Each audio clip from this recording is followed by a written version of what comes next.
Hello. Hello, I think we can start. Mm-hmm. So I'm Volodymyr Gorodysky, head of CS in Ukraine, and I'd like to share some resilience practice, which we unfortunately experienced lately due to the war. So let's start with this.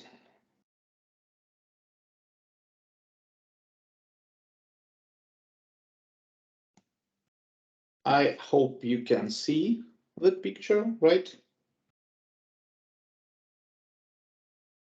Hello. Yes, we Yes, can. We yes. can. Okay, so resilience practice.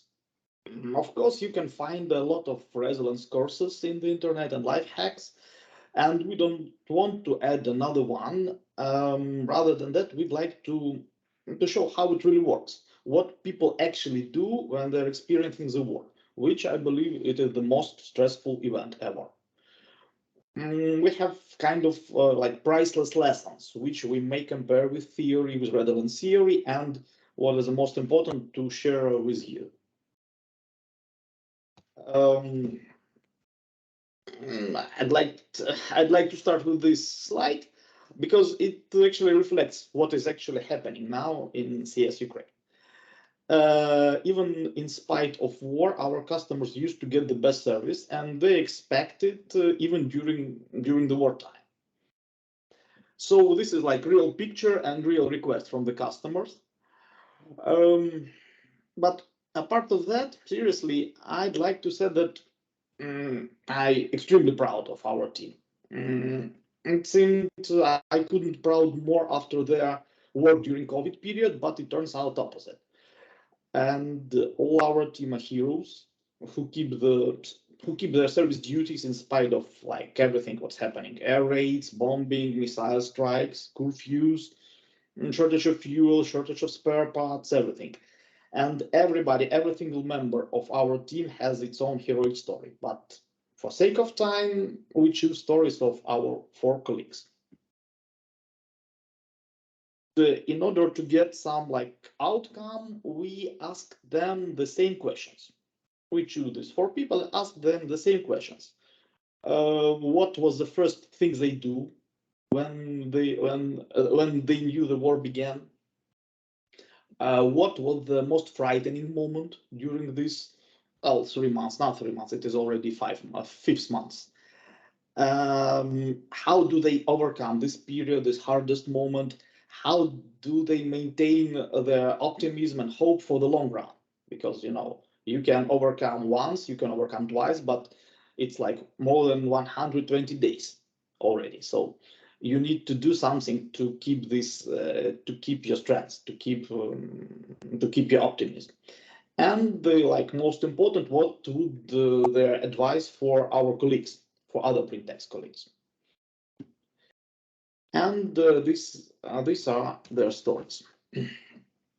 Uh, so first, it is a story of Kiev team. As you may know, Kiev was one of the main targets, and just in a few days, Russians were in 20 kilometers from city border. And our service operations were almost blocked because everything, spare parts, POS terminals, IT materials, everything was stored in Kiev, in our Kiev warehouse. And Anton and his team who left in Kiev, few people who left in Kiev, they reached the office, which actually is already outstanding task, considering the curfew and like constant threat of attack. Collect and packed everything in the warehouse, which is outstanding task too, and then hand over that to courier.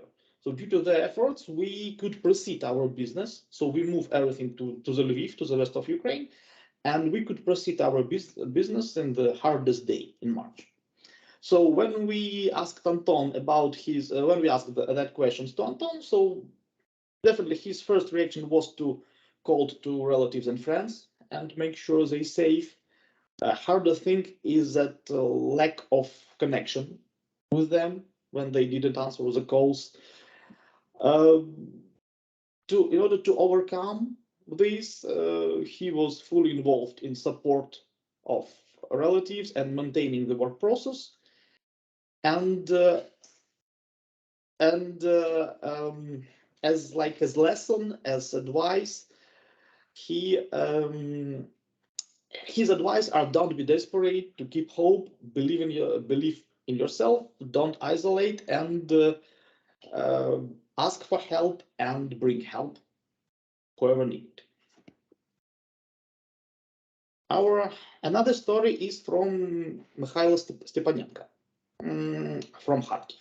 Kharkiv is a million people city, which is just 30 kilometers away from the Russian border. It was attacked first, and unfortunately is still being under shelling. And Mikhail has been staying in the Kharkiv from the first day of war till now. His first reactions was the same, to check whether everything is okay with friends and relatives. Regarding the hardest moment, he is much more clear. He said exactly that it was 6 a.m. March 5th when 2 air bombs fell in 300 meters near our house. Well, just imagine, 300 meters is less than bus stop. And most inspiring thing here is that after this raid, all neighbors gathered together and they started to help each other to remove these broken windows, to remove everything, and to help each other. In order to overcome the stress, he believed that useful work and communication with people are the best tools.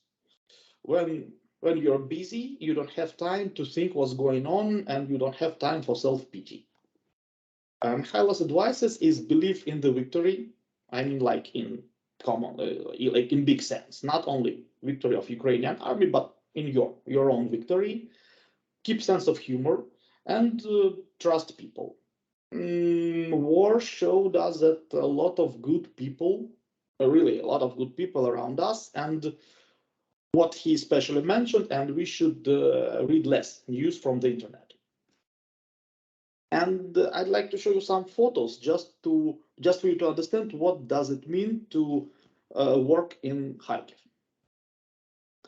This is actual photos, and you know what's funny? Then this shopping mall, can you see this shopping mall in the left upper corner? So this week, Raiffeisen submitted a call there. They said ATM doesn't work properly. Nobody knows why. Our next story is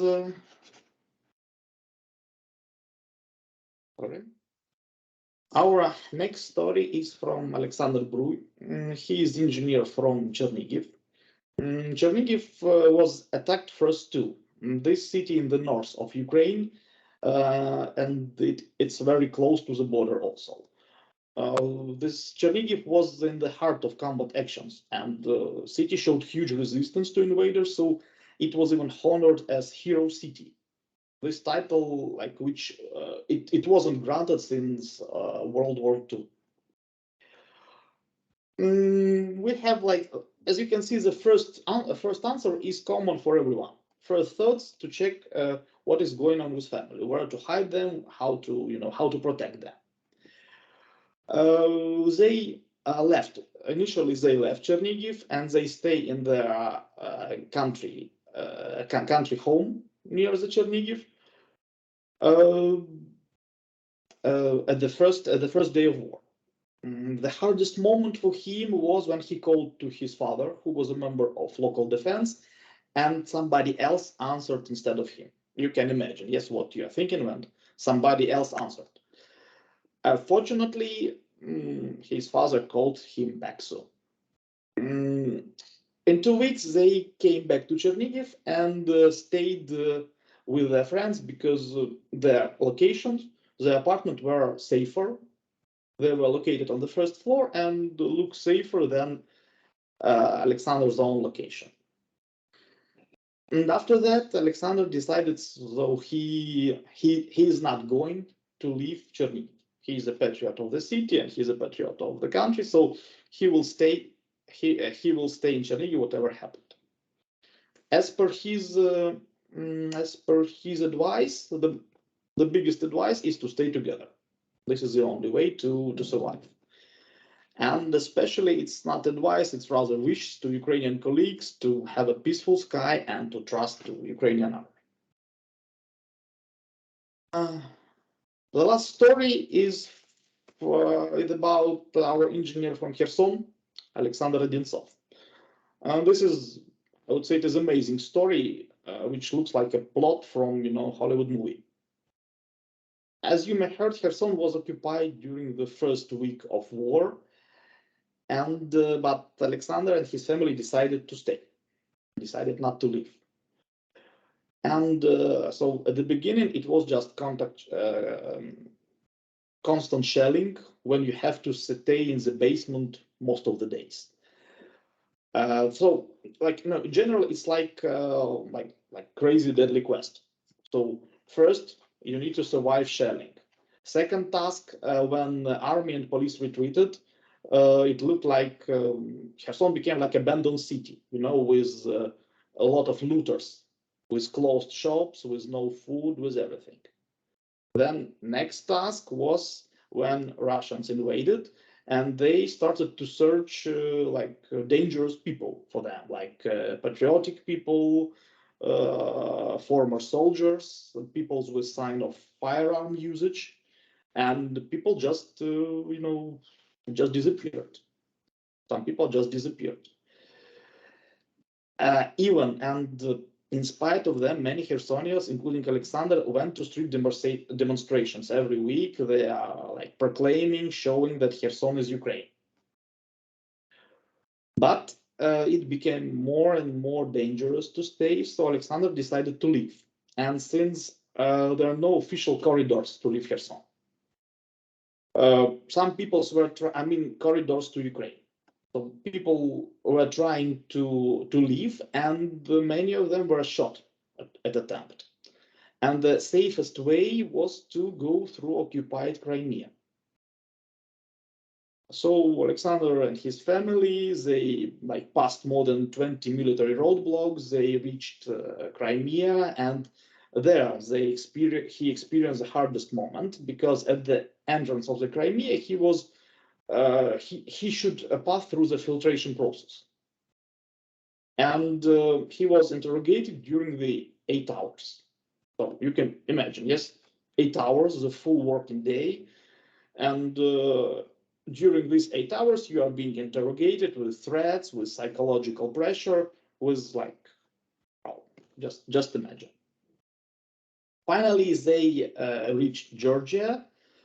They can have some rest, and actually there they realized what freedom really means. Freedom means you can do anything. You can have your coffee on the street cafe. You can pay using your phone. You are not afraid of passing by policemen. Thanks to our support, to Printech support, now Alexander reached Croatia, and he's working there. His advice, Alexander's advice, are keep belief. Never give up, keep believing, and again, never doubt that there are many good peoples around you.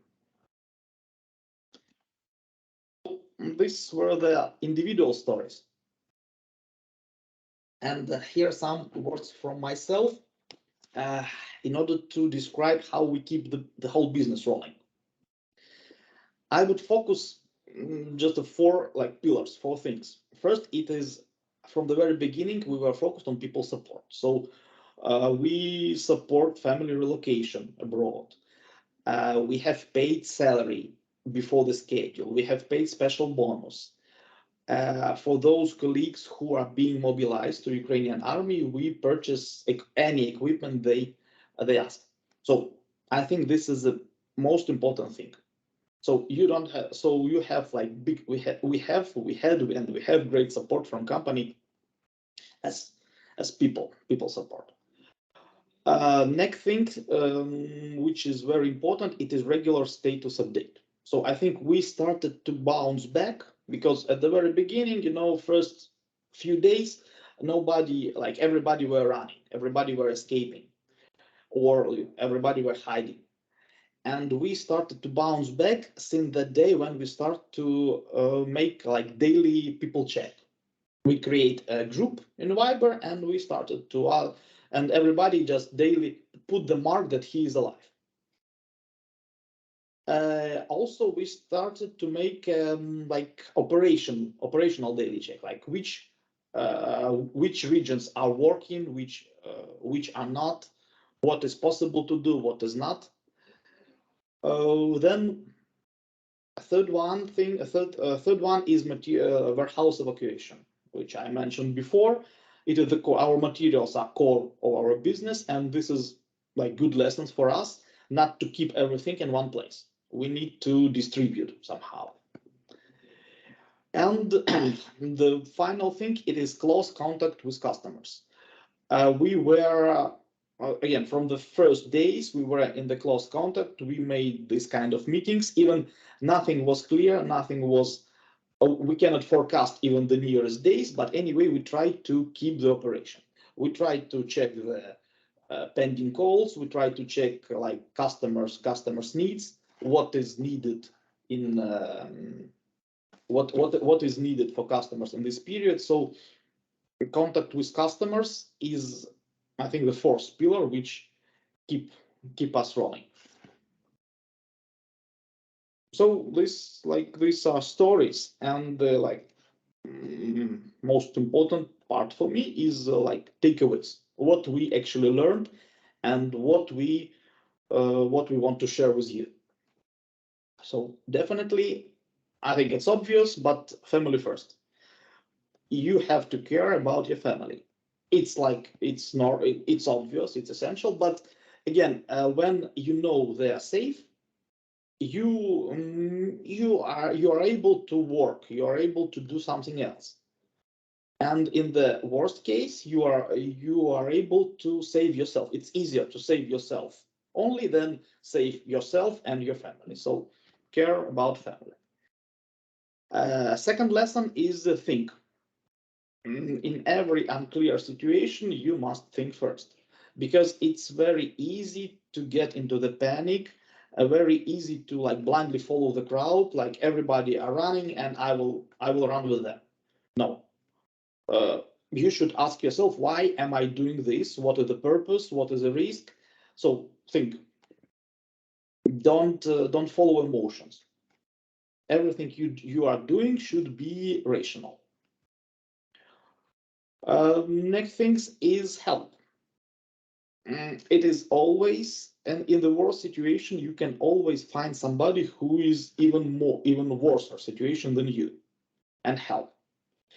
As per me, I start to recover mentally when I joined volunteers, and we were looking for medicine. We're sending this medicine to our soldiers and helping others. So actually, like helping others was the first of all helping for myself. And this lesson is like common from everyone, from all our hearers. When you help somebody, you do not have time to like self-pity. Next lesson is awareness, or even, I would say, even honesty. You should be honest with yourself. You should be honest with your people, with family, with colleagues. So you need to accept the truth, whichever it is, and you should act accordingly. And the final and the most important thing is keep going. You should keep on going. You should keep on working. You should keep on living a normal life. Of course, you shouldn't expose yourself at risk or spend like your savings on some luxury stuff during the wartime. But if you have habit to morning cappuccino, so have this morning cappuccino. If you if you're making homework with your children, so continue to do this in spite of war. Keep going is the most important thing. Well, this is actually what I'd like to share with you. In the end, just some theory, which was provided by Yulia. These like 4 psychological stages which we run through, from like uncontrolled shock, through stress, then fatigue to adaptation. here, like for this theory, I'd like to strictly emphasize that this evolution from shock to adoption will not go by itself. No automation here. So you must endure. You must master yourself. You must like drag yourself out of your thoughts. And again, some principles of mind control. Again, I have comment here.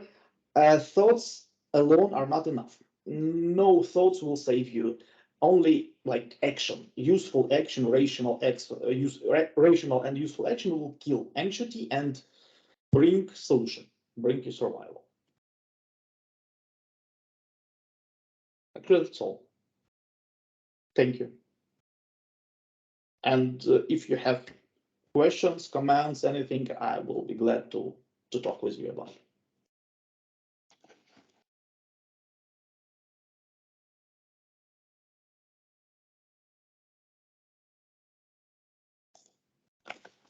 Waiting for the questions, I just from my side, I would like to also to thank first of all the Ukrainian team for the extremely courageous reaction and for standing in the most difficult times, standing strong. I mean, all our customers are, and actually this is the way that we Ukrainians are just amazed with how we have reacted, how we're keep business going, keep our families going.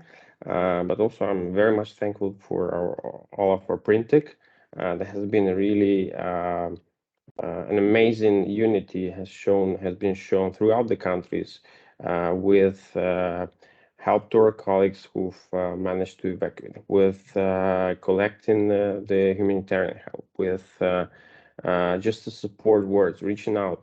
So that has been extremely helpful, and thank you big time for that. And as a side note, I was just willing to show a little bit of how we do this. So Volodymyr was showing a little bit of this daily check. So we actually have a map, and we're putting all the data for every single employee to a map where they monitoring this daily, where people are, if they're safe, how they're doing. And as you can see, there would be spots here in the occupied territories as well. So we're also trying to keep connections to these the people in the occupied spots to make sure that they're okay.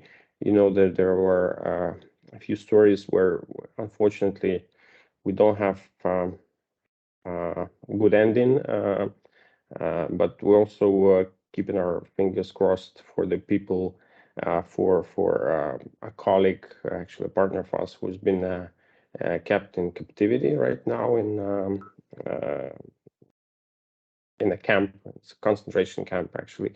There's been a volunteer who actually was driving people from Mariupol, civilians, and was one of the volunteers with just with the cars, and he was just captured. So he's still there, and we're trying to, even as a company, trying to do our best to make sure this is visible and he's in the lists and he's getting exchanged at the end. But this is just an example of how we do this from an operational standpoint. And so the another map that is worth showing is this. Is actually the initial setup. This is geographical setup that we've been having, the number of people per region, and the current state, how many people we have in which region, and so this is just another representation. And we're open to, if you have any questions, comments. Thank you. See you.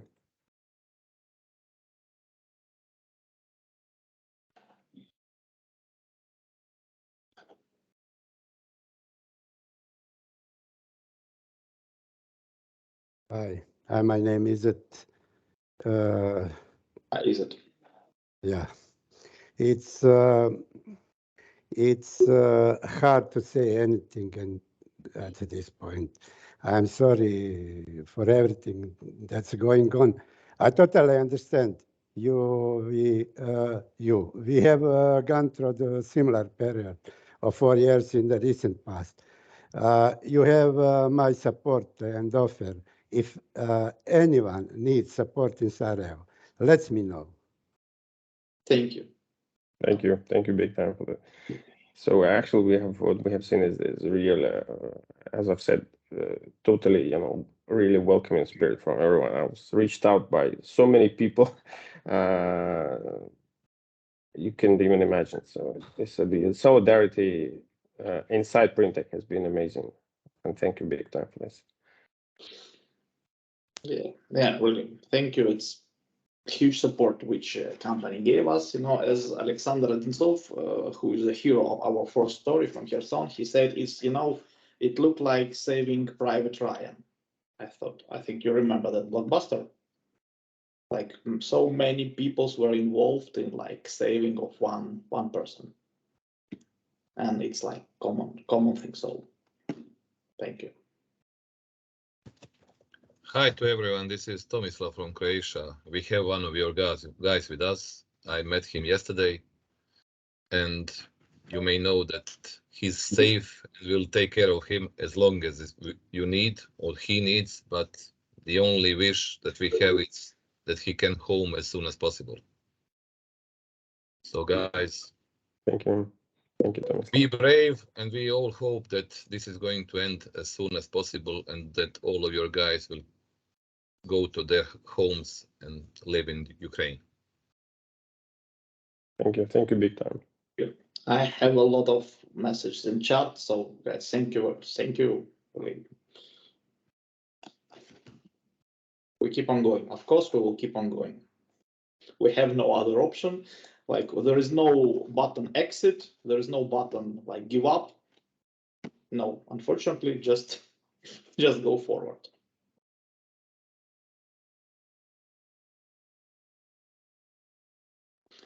Hello, this is Silvos from Greece. First of all, a great respect for you, and bear in mind that after all these things that happening there, traffic jam, cold days, hot days, or everything are no more a problem for us.